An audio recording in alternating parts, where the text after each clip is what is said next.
후쿠시마 오염수 방류, 한국엔 어떤 영향을 줄까?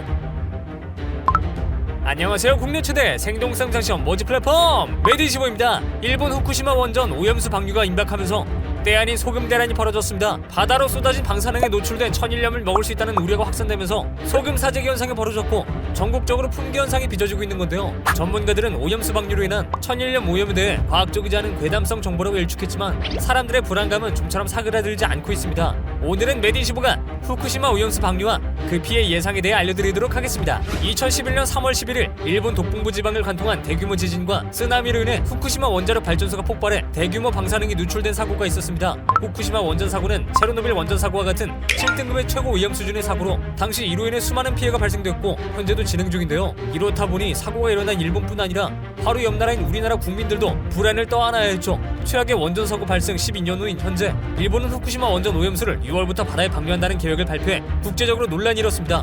일본 도쿄전력은 지금까지도 붕괴된 원자로를 식히기 위해 바닷물을 계속 끌어들여 원자로를 냉각시켰는데 이 때문에 방사능에 오염된 물이 계속 발생하고 있었던 것이죠.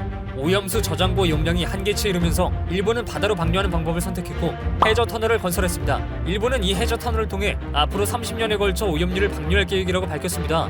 지난 12일 일본은 오염수 방류 설비에 시운전을 시작했는데요. 시설의 작동을 점검하기 위한 시운전은 2주간 진행하며 일본은 이후 특별한 문제가 없다면 오염수 방류를 강행하겠다고 밝혀 문제가 되고 있습니다. 여기에 후쿠시마 원전 내부를 일반인에게 공개하는 견학 프로그램까지 진행한다고 해서 논란을 가중시키고 있습니다.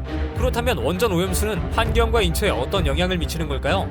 오염수 방류 시 가장 먼저 직접적으로 영향을 받는 건 해양 생태계일 텐데요. 장기적으로 사람에게까지 영향을 미치게 돼 건강과 안전에 우려가 제기되고 있습니다. 기본적으로 방사능 오염수에는 인체에 치명적인 방사능 물질들이 60종 넘게 포함되어 있습니다. 그중 정화 과정 중에서 걸러지지 않은 방사성 동위원소 3중 수소와 탄소-14가 문제로 지적되고 있는데요. 보통 방사능 물질은 농도가 반으로 줄어드는데 수천 년에서 수만 년 정도가 걸립니다. 탄소-14 같은 경우에는 반감기가 5천 년 정도 되기 때문에 한번 인체에 흡수되면 수천 년 동안 대대손손 유전될 가능성이 높은 것이죠. 먹이 사슬을 통해 생태계 전반에 걸쳐 축적되고 인체에 방사능이 노출되면 암이나 선천성 기형, 심혈관 질환, 백혈병 등의 발생 확률이 아주 높아지게 됩니다. 실제로 후쿠시마 농수산물을 홍보하기 위해 본인이 직접 낚시한 물고기와 지역 농산물을 먹은 일본인이 급성 백혈병으로 사망했고 후쿠시마 응원을 위해 지역 농수산물을 먹어온 일본 아이돌 멤버가 방사능 피폭 판정을 받기도 했습니다.